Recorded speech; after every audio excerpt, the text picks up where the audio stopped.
ఆనాటి ప్రభుత్వం ఈ పరిసర ప్రాంతాల్లో కలుషితానికి కారణమైనటువంటి ఫార్మా సిటీని తీసుకొని వచ్చి పెద్ద ఎత్తున ఇక్కడ ఈ ప్రాంతాన్నే కాదు నగరాన్ని ఉన్నటువంటి విస్తరించున్నటువంటి హైదరాబాద్ నగరాన్ని కూడా కలుషితం చేసేటువంటి స్థాయిలో పెద్ద ఎత్తున కారణభూతమవుతున్నటువంటి పరిస్థితుల్లో ఆ రోజు కాంగ్రెస్ పార్టీ పక్షాన మేమందరం ఒక మాట ఇచ్చాం. ఈ ప్రాంత కాలుష్యమే కాదు హైదరాబాద్ నగరానికి కూడా కాలుష్యాన్ని రానియకుండా ఆపుతాం, అడ్డుకుంటాం.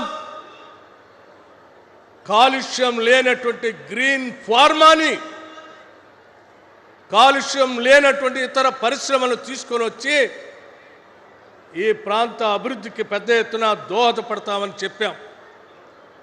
చెప్పినట్టుగానే ఈనాడు రాష్ట్ర ప్రభుత్వం గౌరవ ముఖ్యమంత్రి గారు ఇండస్ట్రీ శాఖ మార్చులు పెద్ద ఎత్తున ఆలోచన చేసి ఈ ప్రాంతంలో కలుషితం కాకుండా ఉండటం కోసం గ్రీన్ ఫార్మా, గ్రీన్ ఎనర్జీ, అలాగే ఈ గ్రీన్ ఫార్మా వ్యవస్థకు సంబంధించినటువంటి సంస్థలు పెద్ద ఎత్తున ప్రపంచవ్యాప్తంగా ఇక్కడ పెట్టుబడులు పెట్టడానికి తరలి వచ్చినప్పుడు ఆ పరిశ్రమలు విస్తరించడానికి కావలసినటువంటి ఇతర వ్యవస్థలు, కావలసిన గృహ నిర్మాణం, ఉద్యోగ వ్యవస్థలో పనిచేసేటువంటి కార్మికులు ఇక్కడ ఉంటే వాళ్ళకు కావలసిన విద్యకు సంబంధించిన పాఠశాలలు, వారికి సంబంధించిన కళాశాలలు, ఈ ప్రాంతం పెద్ద ఎత్తున అభివృద్ధి చెందుతున్నటువంటి సందర్భంలో ఈ గ్రామాల్లో నివాసం ఉంటున్నటువంటి నిరుద్యోగ యువతీ యువకులకు పెద్ద ఎత్తున ఉపయోగపడేటువంటి స్కిల్స్ యూనివర్సిటీ లాంటి అనేకం ఇక్కడ తీసుకొని వచ్చి ఈ ప్రాంత అభివృద్ధి కోసం పెద్ద ఎత్తున తప్పిస్తూ పనిచేస్తున్నటువంటి శుభ సందర్భంలో ఈరోజు ఫ్యూచర్ సిటీ డెవలప్మెంట్ అథారిటీ సంబంధించిన భవనాన్ని ప్రారంభోత్సవం చేసుకున్నాం. ఈనాటి ఈ ప్రారంభోత్సవం ఆనాడు హైదరాబాద్, సికింద్రాబాద్, సైబరాబాద్ లాంటి మహానగరాలు ఎలా విలసిల్లి దేశంలో పెద్ద ఎత్తున ఈ ప్రాంతానికి కీర్తిని తీసుకొని వచ్చాయో ఈ ఫ్యూచర్ సిటీ డెవలప్మెంట్ అథారిటీ ద్వారా కేవలం హైదరాబాద్ నగరానికే కాదు యావత్ తెలంగాణ రాష్ట్రానికి పెద్ద ఎత్తున కీర్తిలో ఇదొక మకుటితమైనటువంటి మణిహారంగా అభివృద్ధి చెందబోతా ఉంది. అలా చెందే కార్యక్రమానికి ఈరోజు ఒక కార్యాలయాన్ని కూడా ప్రారంభోత్సవం చేసుకున్నాం. ఈ ప్రాంత ప్రజలందరికీ కూడా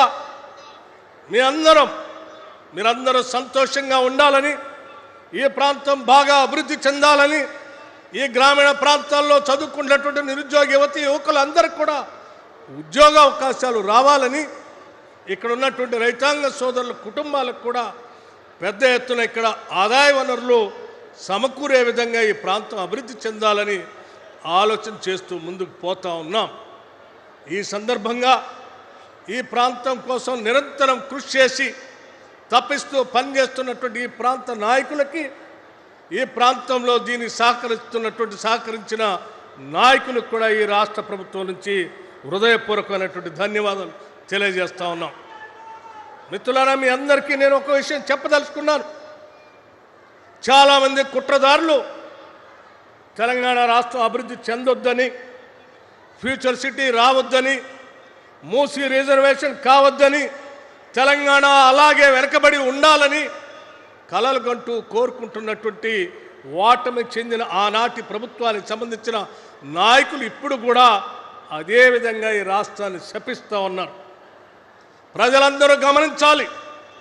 కోరి కొట్టాడి తెచ్చుకున్న తెలంగాణ రాష్ట్రం అభివృద్ధి చెందుతూ ప్రపంచంతో పోటీ పడాలని రాష్ట్ర ముఖ్యమంత్రి అనేక సందర్భాల్లో ప్రకటనలు చేశారు.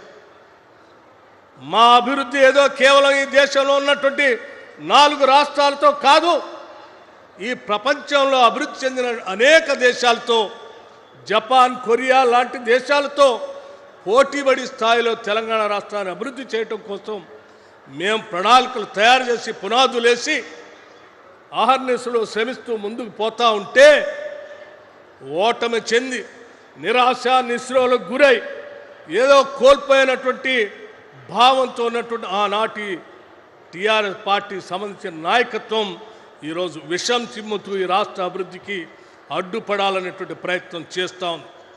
సమస్త తెలంగాణ ప్రజానికి అందరికి కూడా ఒకటే పిలిపిస్తూ ఉన్నాం. మనం కోరి కొట్లాడి తెచ్చుకున్న తెలంగాణ రాష్ట్రం అభివృద్ధి చెందడం కోసం మనం అందరం చేయి కలుపుదాం, అడుగులో అడుగు వేద్దాం, నడుద్దాం.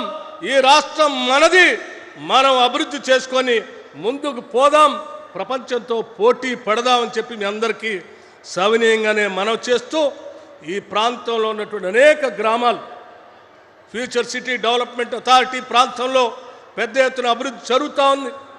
మా గ్రామాలు కూడా ఈ అథారిటీలో జాయిన్ కావాలి, మాకు కూడా అభివృద్ధి రావాలి అని చెప్పి ఈ ప్రాంతంలో ఉన్నటువంటి అనేక గ్రామాలు రిప్రజెంటేషన్ చేస్తూ ఉన్నాయి.